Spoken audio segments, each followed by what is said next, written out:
دور موجود کے اندر سب سے بڑا فتنہ اور سب سے بڑی آزمائش جو دور موجود کے لوگوں کے سر پہ آن پڑی ہے وہ عصمت کی دولت کو محفوظ رکھنے کے حوالے سے ہے، نظروں کی پاکیزگی اور دامن کی عفت اور پاکیزگی کے حوالے سے ہے۔ تو جب کوئی شخص عفیف نہیں رہتا، جب کوئی شخص پاک دامن نہیں رہتا، تو پھر یہ وہ غلاظت ہے کہ جو زندگی کی ہر خیر کو چاٹ جاتی ہے اور انسان کی ساری صلاحیتیں زنگ آلود ہو جاتی ہیں۔ یہ دور جس دور سے ہم گزر رہے ہیں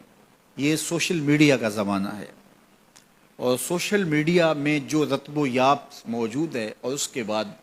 غلاظتوں سے لتھڑا ہوا جو وہاں ماحول ہے، اور یہ وہ چیز نوجوان کے ہاتھ میں جب آ گئی، چاہے وہ مرد ہے چاہے وہ عورت ہے، تو پھر وہ بیٹھا بھی تنہائی میں ہے تو اپنے دامن کو وہ کس طرح محفوظ رکھ پائے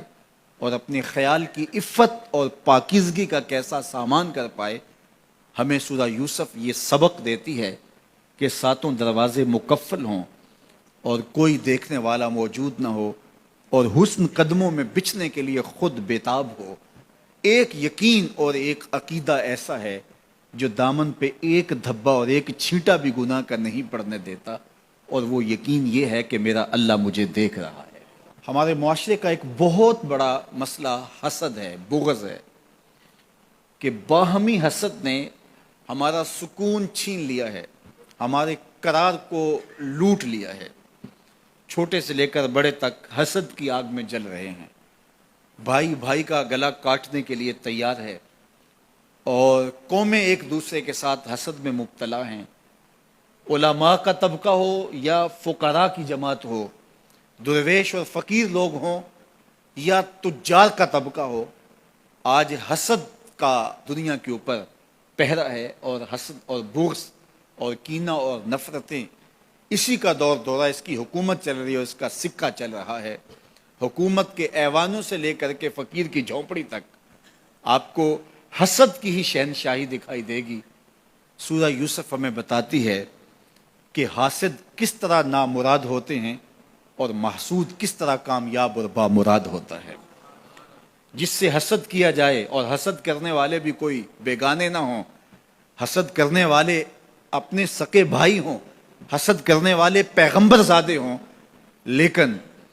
جب وہ حسد کی آگ میں جلتے ہیں تو اپنی ساری صلاحیتوں کو زنگ آلود کر لیتے ہیں، اور جس معصوم سے حسد کیا جاتا ہے وہ 13 سال کا یوسف ایک دن مصر کے تخت پہ جلوہ فرما ہوتا ہے، اور پھر وہ حاسد سامنے سوالی بن کے کھڑے ہوتے ہیں، تو محسود کس طرح ان کے ساتھ رویے اختیار کرتا ہے۔ یہ صورت ہمیں رویوں کا حسن بھی سکھاتی ہے، رویوں کا جمال بھی بتاتی ہے کہ رویے کتنے خوبصورت ہونے چاہیے۔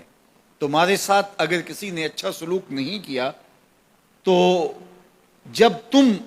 ایسی مسند پہ پہنچتے ہو جہاں تمہیں عزتوں سے نوازا جاتا ہے تو تمہارے رویوں کی خوبصورتی کیا ہونی چاہیے۔ سورہ یوسف میں یہ بھی بتاتی ہے کہ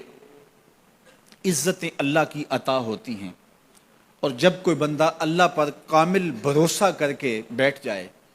اور اس کا اللہ پر توکل مضبوط ہو جائے تو اس کو چاہے اندھے کنویں میں بھی کیوں نہ لٹکا دیا جائے، اللہ وہاں سے نکال کے بھی تخت پہ بٹھانے پہ قادر ہے۔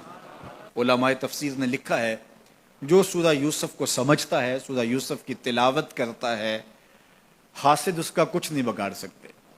اللہ تعالیٰ اس کو حاسدین کی شر سے محفوظ فرماتا ہے۔ اور ہمارے بزرگوں سے یہ منقول ہے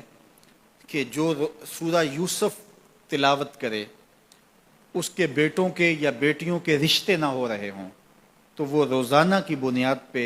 اس مقصد کے لیے اگر سورہ یوسف تلاوت کرتا ہے تو اللہ اس کے لیے صالح اسباب پیدا فرما دیتا ہے، بہترین اچھے اور صالح اور نیک رشتے اللہ تعالیٰ اس کو نصیب فرما دے گا سورہ یوسف کی تلاوت کے۔